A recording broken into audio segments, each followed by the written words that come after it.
শৈশব থেকেই আমার ভাই ছিল খুবই চঞ্চল। যখন তার বয়স ১৬-১৭ বছরে পৌঁছায় তখন তার মন ধীরে ধীরে পাড়ামহল্লার মেয়েদের প্রতি আকর্ষিত হতে থাকে। ভাইয়ের নাম ছিল অভিজিৎ, কিন্তু পাড়ার সকলে তাকে আদর করে অভি বলে ডাকত। দেখতে যেমন সুন্দর ছিল তেমনি তার মিষ্টি কথার মধ্যেও এমন এক ধরনের আকর্ষণ ছিল যে তার থেকে বড় বয়সী মহিলারাও তার সঙ্গে কথা বলার বাহানা খুঁজে বেড়াত। অভিজিতের আরেকটি বিশেষ গুণ ছিল। সে সাধারণত এমন মহিলাদের সঙ্গে বন্ধুত্ব গড়ে তুলতেন যারা একা থাকতেন এবং বাড়ির দায়িত্বে ছিলেন। এতে তাদের সঙ্গে আলাপ আলোচনা ও দেখা করা সহজ হতো এবং কারও সন্দেহের চোখে পড়তে হতো না। একদিন আমার ভাই আমাকে এসে বলল, বোন, টিউশন পড়তে আসা সেই মেয়েটি বেশ চমৎকার। তার বয়সও কম আর মিষ্টি চেহারার জন্য সবাই ওকে খেয়াল করে। তবে তার পরিবারের কেউ তাকে খুব একটা খোঁজখবর নেয় না। প্রায় টিউশন শেষে সে এখানে থেকে যায়, কিন্তু তার পরিবার কখনো জানতে চায় না সে কোথায় থাকে।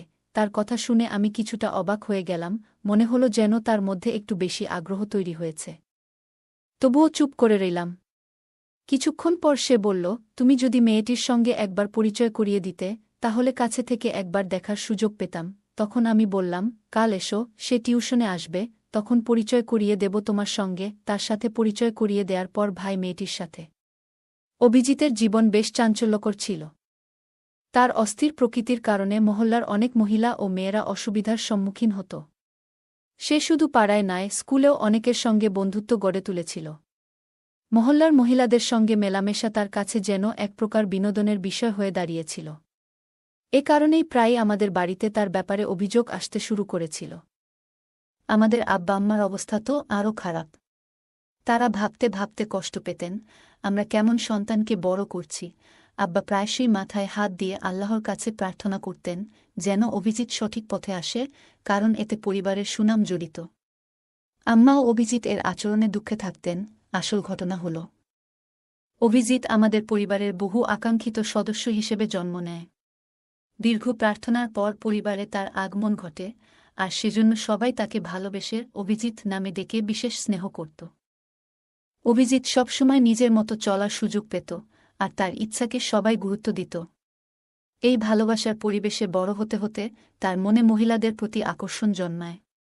বিশেষত তার চেয়ে বয়সে বড় মহিলাদের প্রতি তার বেশি আগ্রহ ছিল।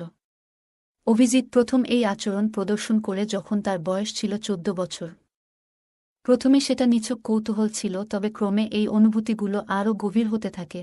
আজকের এই গল্পে আপনাদের জানাতে চলেছি আমার ভাই অভিজিৎ এর একটি গল্প। আর দয়া করে ভিডিওটি ভালো লাগলে ভিডিওতে একটি লাইক করে দাও। সবার আগে জানাই, আমার নাম পূজা। আমার ভাই অভিজিৎ, যাকে সবাই আদর করে অভি বলে ডাকে, ছোটবেলা থেকেই কিছুটা অদ্ভুত স্বভাবের ছিল। যখন একটু বড় হল, তখন সে প্রায়ই নিজের ঘরে দীর্ঘ সময় ধরে বন্দি থাকত। ঘণ্টার পর ঘণ্টা ফোনে ব্যস্ত থাকত, আর আম্মু তাকে খেতে ডাকলেও সে নিজের মতো করে সময় কাটাত। মাঝে মাঝে কেবল খাবার খেতে বাইরে বের হতো।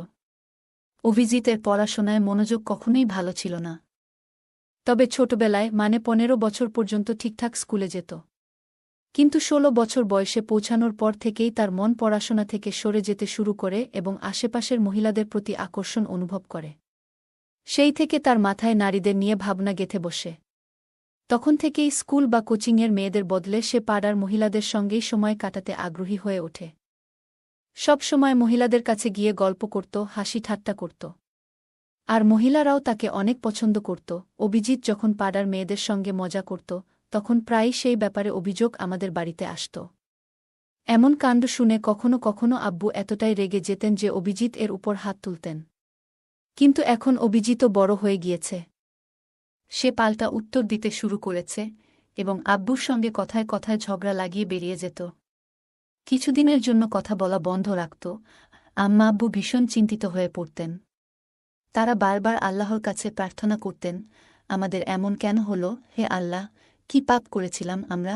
অভিজিৎ আমাদের পরিবারে অনেক দোয়ার পর জন্মেছিল, আম্মা আব্বুর দীর্ঘ অপেক্ষার পর। কিন্তু এখন সেই প্রার্থনার ফলই যেন উল্টো দিক থেকে বোঝা হয়ে দাঁড়িয়েছে। পাড়ার লোকজনও তার জন্য বিরক্ত হতে শুরু করেছে। যখন আব্বুর মনে হল যে বোঝানো কিংবা শাসন করে আর কিছু হবে না, তখন তিনি সিদ্ধান্ত নিলেন, অভিজিৎকে যদি কোনো কাজে ব্যস্ত রাখা যায় তবে তার মনোযোগ অন্যদিকে যাবে। আব্বু অনেক কষ্ট করে কিছু টাকা জোগাড় করে অভিজিতের জন্য একটি ছোট হার্ডওয়্যার দোকান খুলে দিলেন। তিনি অভিজিৎকে বুঝিয়ে বললেন, বেটা, আমার বয়স হচ্ছে, একদিন আমাকে বিশ্রাম নিতেই হবে। ঘরের খরচ চালানোর জন্য আমি এই দোকানটি তোমার নামে দিয়েছি। এখন থেকে তুমি এই দোকানের দায়িত্ব নিয়ে দেখাশোনা করবে। আব্বু অভিজিৎকে বললেন, মেহনত করবে তো আমি তোমায় আরও সাহায্য করব, শুধু মাসে একবার আমাকে হিসাবটা দেখাবে। এই কথাগুলো শুনে আমি আমার ভাইয়ের প্রতিক্রিয়া লক্ষ্য করছিলাম। সে মনে মনে খুব খুশি হয়ে উঠেছিল। ভাবছিল, বাড়িতে আম্মা আব্বুর নজরদারির মধ্যে থাকতে হতো, কিন্তু এখন দোকানে বসে নিশ্চিন্তে সময় কাটাতে পারবে। তার কাছে স্বাধীনতা পাওয়াটাই যেন সবচেয়ে আনন্দের বিষয় ছিল। এভাবেই অভিজিৎ এখন দোকানে বসতে শুরু করল। যখন দোকানে কম ক্রেতা আসত, তখন সে ফোন বের করে নিজের মতো ব্যস্ত হয়ে পড়ত। ধীরে ধীরে দোকানটিও জমে উঠল, আর টাকা আসতে শুরু করল তার হাতে। আর সেই টাকার স্বাদ পেয়ে যেন অভিজিতের মনে আরও কিছু করার ইচ্ছা জেগে উঠল। দোকানে কাজ করতে করতে অভিজিতের কিছুটা মজা পেত। কিন্তু বয়স বাড়ার সঙ্গে সঙ্গে তার উদ্দেশ্যগুলো আরও দৃঢ় হতে থাকে। অভিজিৎ এবার পাড়ার অনেক মহিলার সঙ্গে পরিচিত হয়ে গিয়েছিল। কোথা থেকে যেন তাদের ফোন নম্বর পেয়ে যেত এবং তাদের সঙ্গে এমনভাবে কথা বলত যে তারা সহজেই তার উপর বিশ্বাস করতে শুরু করত। তার সাথে যারা কথা বলত তারা বেশিরভাগই মহিলারা বিধবা ছিল। ফোনে কথোপকথনের সময় সে এমনভাবে মিষ্টি কথা বলত যে অনেকেই তার কথায় মুগ্ধ হয়ে যেত। অভিজিৎ খুব চতুরতার সঙ্গে তাদের মনের দুর্বলতার সুযোগ নিত। এমনকি কিছু মহিলাকে বিয়ের প্রতিশ্রুতি দিয়ে তাদের সঙ্গে সম্পর্ক তৈরি করত। কয়েকদিন তাদের সঙ্গে আনন্দের সময় কাটিয়ে যখন তার ইচ্ছে মিটে যেত, তখন সে কোনো খোঁজ না রেখেই সেই সম্পর্ক থেকে বেরিয়ে আসত এবং নম্বরও মুছে ফেলত। তার জীবন এভাবেই চলতে থাকে এবং তার ফাঁদে পড়া মহিলার সংখ্যা বাড়তে থাকে। দিনের পর দিন এসব বাড়তে থাকে। অন্যদিকে আম্মা আব্বু অভিজিতের এই আচরণে ভীষণভাবে কষ্টে ছিলেন। আম্মা আব্বু আল্লাহর কাছে দোয়া করতেন যেন অভিজিৎ একদিন ঠিক পথে ফিরে আসে। কিন্তু আমার ভাই অভিজিৎ তার আচরণে পরিবারের সবাইকে সবসময় চিন্তায় রাখত।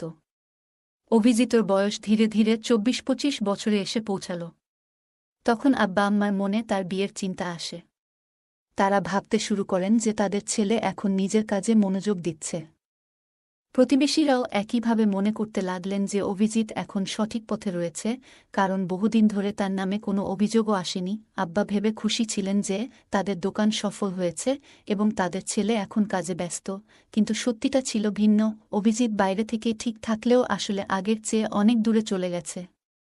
যদি আব্বা জানতেন যে তার ছেলে এখনও বহু মহিলার সঙ্গে যোগাযোগে রয়েছে, তবে হয়তো তিনি এই ধাক্কাটা সামলাতে পারতেন না। যখন আম্মা আব্বা অভিজিৎ এর জন্য মেয়ে দেখা শুরু করলেন এবং তাকে বললেন, বেটা, আমরা চাই তোমার বিয়ে হোক, আমাদেরও নাতিনাতনির মুখ দেখার ইচ্ছা, তখন অভিজিৎ হেসে বলল, আব্বা, আমার তো এখনো বয়সই হয়নি, আমার আরও সময় দরকার নিজের কাজে মনোযোগ দেওয়ার জন্য। আব্বা অভিজিৎকে বললেন, বেটা, বিয়ের পর তোমার কাজ থেমে যাবে না, বরং তুমি তোমার স্ত্রীকে সঙ্গে নিয়ে আরও ভালোভাবে ব্যবসা সামলাতে পারবে। আমাদের ইচ্ছাটাও পূরণ হতে দাও। অনেকটা না চাইতেও অভিজিৎ আব্বা আম্মার কথায় বিয়েতে সম্মতি দিল। এরপর তারা একটি মেয়ে পছন্দ করলেন। সে মেয়ে এতটা সুন্দর না হলেও বেশ গৃহস্থালী কাজ জানত এবং ঘর ভালোভাবে সামলাতে পারত।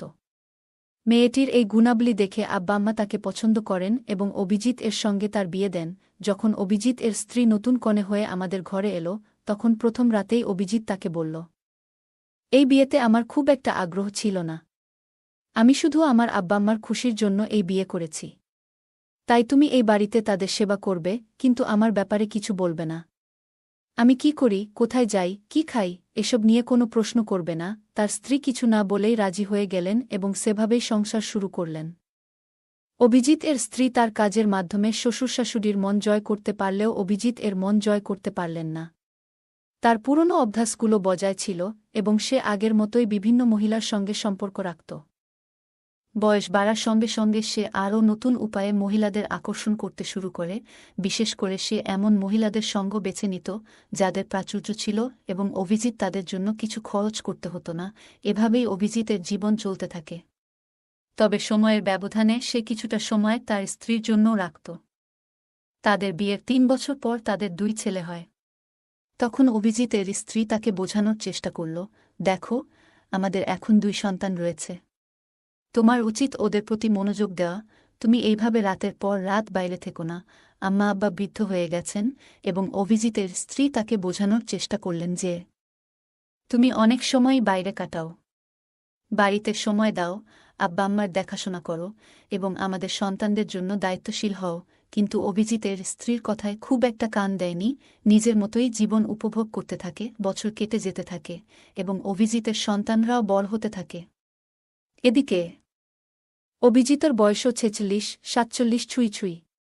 এই জীবনের পর্যায়ে এসে নতুন ধরনের চ্যালেঞ্জ আসতে শুরু করল। তবে কি অভিজিৎ তার পুরনো অভ্যাসগুলো থেকে কিছু শিখতে পারবে? এটাই এখন দেখার বিষয়। যখন তার বয়স প্রায় 48-এ পৌঁছাল, তখনও তার চালচলন এমন ছিল যে কেউ বুঝতে পারত না যে সে এই বয়সের মানুষ। বরং সে সবসময় এক তরুণের মতো পোশাক পরিচ্ছদে নিজেকে গুছিয়ে রাখত। আর্থিক দিক থেকেও কোনো অভাব ছিল না তার জীবনে। ভালো খাবার, দামি পোশাক আর রাজকীয় স্টাইলে সবকিছু করত। তার ব্যবসাও দিন দিন বাড়ছিল এবং সমাজেও তার নিজস্ব প্রভাব ছিল। এমনকি অনেক মহিলাও তার এই প্রভাবের দিকে আকৃষ্ট হয়ে তার কাছাকাছি আসত। একদিন হঠাৎই আমাদের পাড়ার এক ব্যক্তি প্রচণ্ড রাগ নিয়ে আমাদের বাড়িতে এলো এবং সে এসেই বলল, বোনজি, দেখুন আপনার ভাইয়ের ছেলে তো একেবারে সীমা ছাড়িয়ে গেছে। স্কুলের এক মেয়েকে বিরক্ত করছিল। এটা শুনেই আমি হতবাক হয়ে গেলাম। ভাবতে লাগলাম, আমার ভাই অভিজিৎ যখন ছোট ছিল তখনও ও কিছু অপকর্ম করেছিল, আর এখন তার ছেলেরাও সেই পথেই হাঁটছে। আমার ভাই অভিজিৎ ছোটবেলায় একটু দুষ্টু প্রকৃতির ছিল, অনেকটা বেপরোয়া স্বভাবের। এখন তার সন্তানরাও যেন বাবার সেই বেপরোয়া স্বভাবটিই গ্রহণ করছে। অভিজিৎ কিছুদিন আগে গ্রামে ফেরার পর আমি তাকে তার ছেলেদের এইসব আচরণের কথা জানাই। এতে সে বেশ চিন্তিত হয়ে পড়ে এবং তাদের সঠিক পথে ফিরিয়ে আনতে বোঝানোর চেষ্টা করে। কিন্তু ছেলেরা যেন বাবার নিজের ছোটবেলার কর্মকাণ্ডেরই প্রতিচ্ছবি, তারা তার কথা শুনতেই চায় না।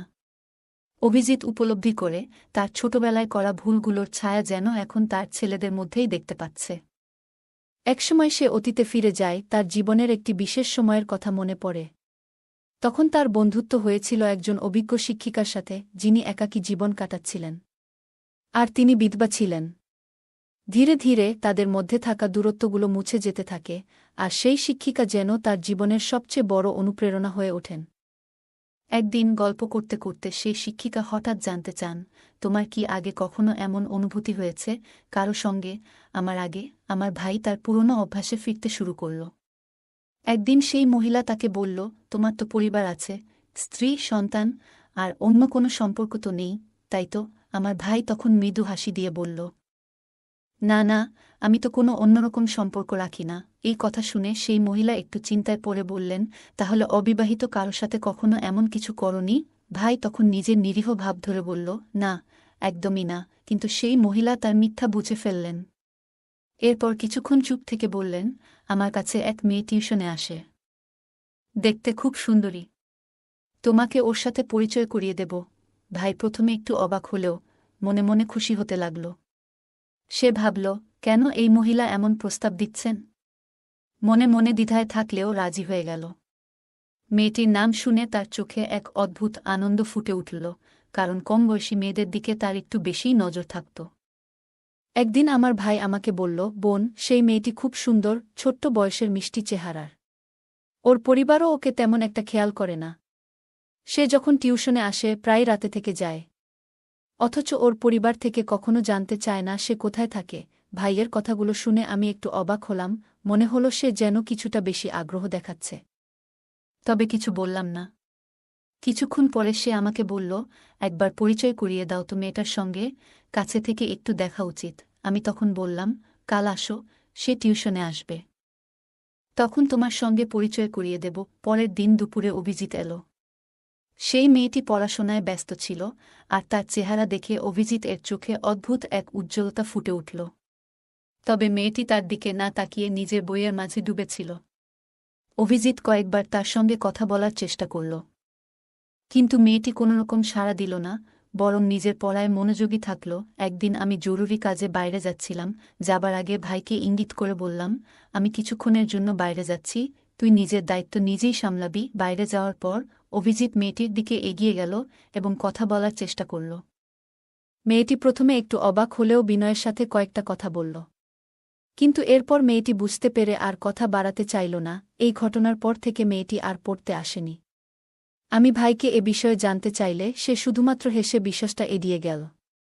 এতে পরিস্থিতি একটু জটিল হয়ে উঠল, আর আমি আশা করেছিলাম ভাই নিজের দায়িত্বের গুরুত্ব বুঝে সঠিক পথে চলবে। ভাই বলল, বোন, তুমি বুঝবে না, যারা একবার আমার সঙ্গে বন্ধুত্ব করে তারা প্রায়ই আবার দেখা করতে আসে।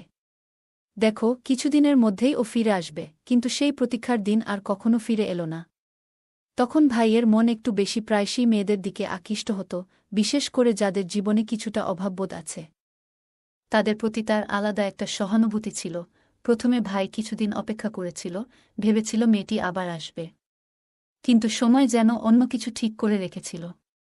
একদিন রাস্তায় হাঁটতে গিয়ে হঠাৎ একটি চেনা কণ্ঠ শুনে সে থমকে দাঁড়ায়। অবাক হয়ে ফিরে দেখে সেই পরিচিত মুখ, যে কিনা তার জীবনের পুরনো স্মৃতির এক অংশ ছিল। এ যেন অতীতের কোনো স্মৃতির হঠাৎ উপস্থিতি। ভাইয়ের মনে কিছুটা অপরাধবোধ জাগে, কারণ সে সেই মহিলার সঙ্গে কিছু সময় কাটিয়ে হঠাৎ চলে গিয়েছিল। মহিলা তখন তাকে থামিয়ে জিজ্ঞেস করলেন, তুমি কি জানো তোমার চলে যাওয়ার পর আমার জীবনে কি ঘটেছিল? ভাই প্রথমে কিছুটা অবাক হলেও মনোযোগ দিয়ে শুনতে শুরু করল।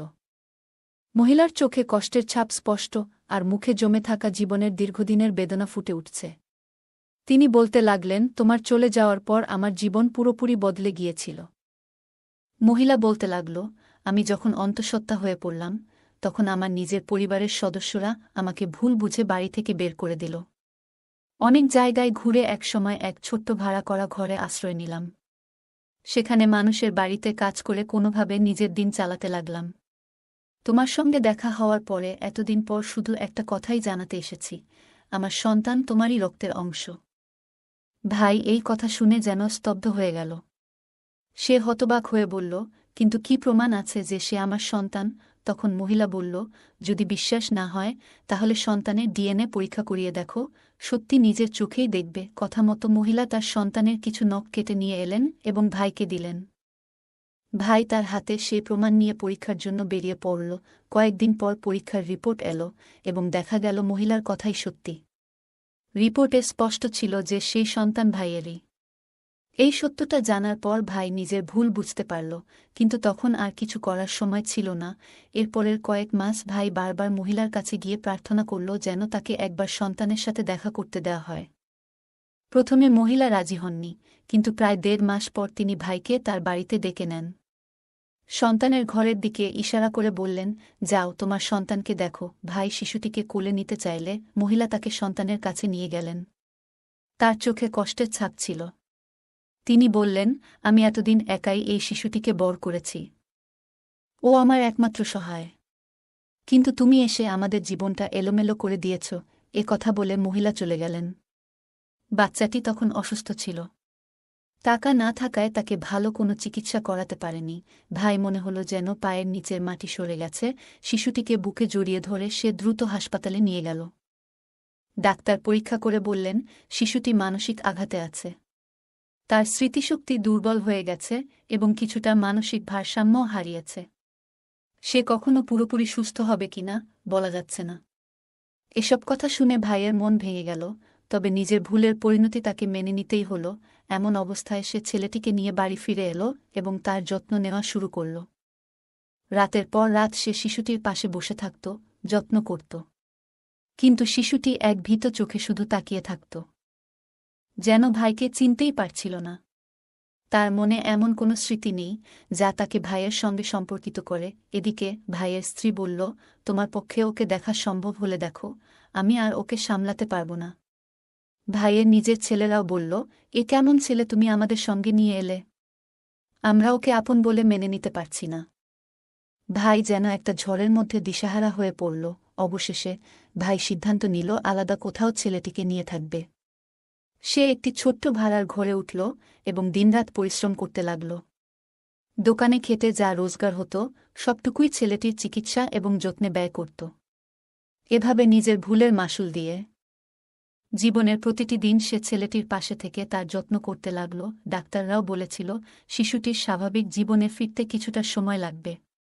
কিন্তু ভাই হাল ছাড়েনি। প্রতিদিন নতুন আশার আলো নিয়ে শিশুটির সেবা করত, এক স্নেহময় পিতার মতো। কিছু মাস কেটে গেল। আর ধীরে ধীরে শিশুটির মধ্যে পরিবর্তন আসতে শুরু করল। সে আর ভাইকে অচেনা মনে করত না, তার চোখে যেন পরিচয়ের একটা আভাস দেখা দিতে লাগল। ভাইয়ের অক্লান্ত পরিশ্রম আর ভালোবাসা তার মনে জমে থাকা কষ্টগুলোকে আস্তে আস্তে সারিয়ে তুলছিল। একদিন শিশুটি প্রথমবারের মতো ভাইয়ের হাত ধরল আর হালকা করে হাসল। ভাইয়ের চোখে তখন আনন্দাশ্রু এসে গেল। সেই ছোট্ট হাসিই যেন তার গোটা পৃথিবী হয়ে উঠল। সময়ের সাথে শিশুটি আরও সুস্থ হয়ে উঠল।